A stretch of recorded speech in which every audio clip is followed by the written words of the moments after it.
Hi, it's Laura Griffith Garland here at the Charleston Holistic Center. And today, for our time, I'd like to talk about the path of discipline. Now, this may not be my personally best topic because I haven't been as disciplined as I have needed to be necessarily. And I feel that there are many others who are in a similar situation. And I think that COVID probably did not help that for a lot of people. There was a small subset of people who became very disciplined during COVID, and great for them. That fabulous. But others may have let discipline slip in a variety of areas of their life. So maybe their mindset became less disciplined during this time. Maybe it's time to shift that. It might have been in health. The COVID 15 we haven't lost yet. Or maybe it was with work. Maybe got transitioned to home environment and you were productive enough, but now you have to go back to an office. Maybe you checked your day job and want to be your own boss now. There's a myriad of scenarios that this discussion can apply to. So, the cards today, and why is it discipline? Because I draw three cards: the Four of Fire, the King of Water, and the Queen of Earth were my cards from the Dreams of Gaia deck, the one that I'm using right now. And I take the main topic from the first card, and I use the supporting cards to help me figure out the emphasis and what to add to the topic. So, discipline. Yeah. Why discipline? Because in any of the scenarios that I listed, and quite a number of others that I'll mention later, moving forward really does require discipline. So let's pick a topic. We'll go with health. Creating and maintaining wellness takes discipline. Let's play for a minute. All right. I would like you to close your eyes. Yes, please, close your eyes. And we're going to imagine we're 75. So I want you to really feel like you're 75. How do you want to be when you're 75?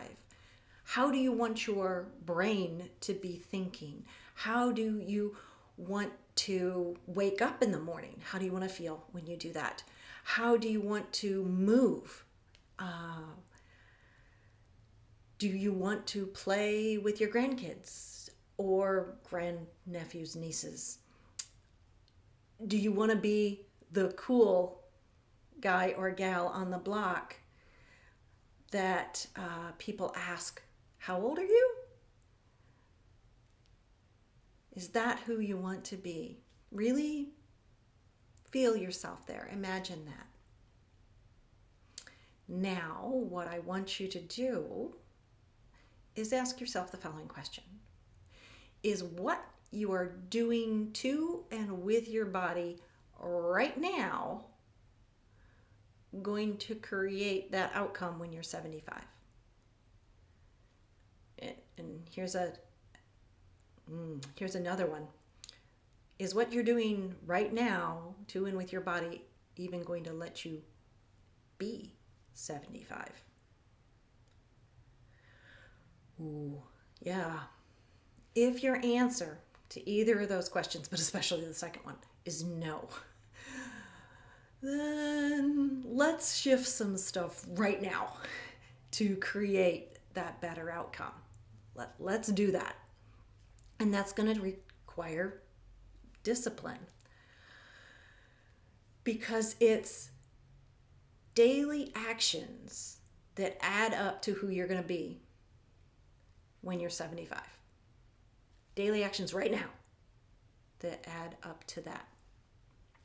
The discipline that I'm talking about here is not about deprivation.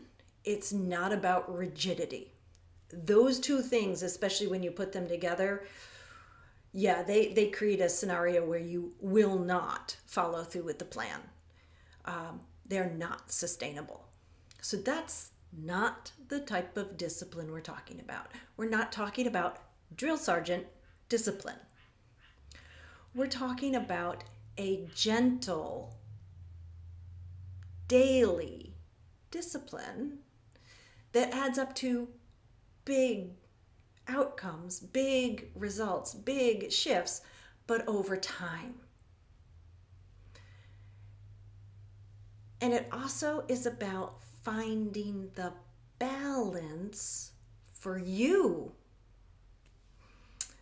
What works for me may not be even close to what works for you. And how do we go about this? Well, the King of Water adds a little idea about how to do this. For this purposes, the King of Water talks about decisions being balanced between logic and emotion. Because shifting habits, shifting patterns is stressful and can be very unsustainable if we don't take into account our emotional response and how we have to shift that. So, balanced, sustainable discipline requires considering our emotions and what's going on with that. Because to do sustainable discipline, we have to be fully bought in. And the only way to be fully bought in is to have our head, logic, and our heart, emotions, united. So we have to do that. Now, this doesn't just apply to your health, okay? This can apply to transitioning back to the work environment, what you have to do for that. It definitely applies if you've decided to become your own boss and are starting and are growing a business, okay? I know this personally. Little spurts of working on your business don't really result in much. You have to be disciplined to start a business, to grow a business. But it's just not for that. You have to be disciplined to grow a great spiritual practice. You have to be disciplined to have great relationships, because let's face it, on again, off again friends don't make for deep, lasting, caring relationships. Okay, so you have to be disciplined to end up with great relationships. And if you want to shift your life from blah and stressful to interesting, fulfilling, and sustainable, you've got to have that discipline. But it's small, incremental, nurturing discipline that we're talking about. Okay? Again, not with the rigidity, with the deprivation. Those don't work. But what happens if we do fall off? If we manage to get a plan in motion and we've been working it, but then we fall off? Well, this happens, and it's likely to happen. Sometimes it's really good to let our hair down. Actually, it's very important to let our hair down and relax the discipline. We usually call this a vacation. The problem is here in the US, we don't do enough of that. And because we don't, you can fall off the discipline because you haven't relaxed it periodically. And then you fall off, and you fall off for a while. What do you do? How do you get back on? Well, this is where our other supporting card, the Queen of Earth, helps us. Because the first thing to do is not beat yourself up. Second thing to do is to nurture yourself and be super gentle and start to ramp the discipline back up. Don't just jump into where you had been. That doesn't work real well in our brain. Our brain doesn't like to do that. So you ramp it up step by step, returning to the practice that you had. And again, no rigidity, no deprivation. So, what if you are like, yeah, this is what I should do. I need to get on this. But you're not really sure how to do it in that balanced, sustainable manner that I've talked about that makes it feel easy and natural. Well, this is where someone like myself comes in, where I can help you work on creating the plan for you, taking you from where you are now to where you want to be, to get that outcome that you want, to make the discipline gentle, incremental, nurturing, but make the big shift that you really want to do. So, if you did that, imagine yourself at 75 exercise with me, and you didn't really like where you are now and aren't really sure how to get there. Maybe it's time to step it up. Ask for some help.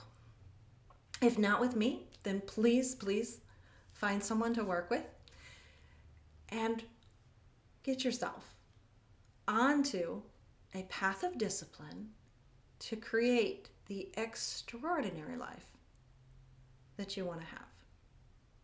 Thank you and namaste.